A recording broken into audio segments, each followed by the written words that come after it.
My name is Samita and I'm from Bangkok, Thailand, and right now I'm studying digital marketing as a master degree student.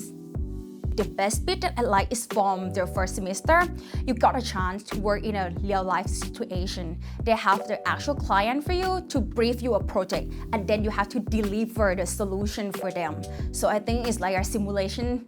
So you have to form up with 5 or 6 people and you have to analyze who is their target consumer and deliver all the message or all the plan to your clients.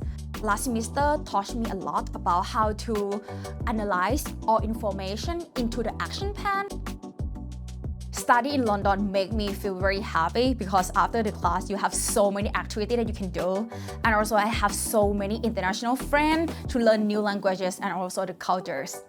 If you are interested in digital marketing, I think you should come to King's because I think maybe King's is one of a few schools that offer this kind of major, and all the professors, they are very, very nice and willing to help you. And also it's a once in a lifetime experience to live in London.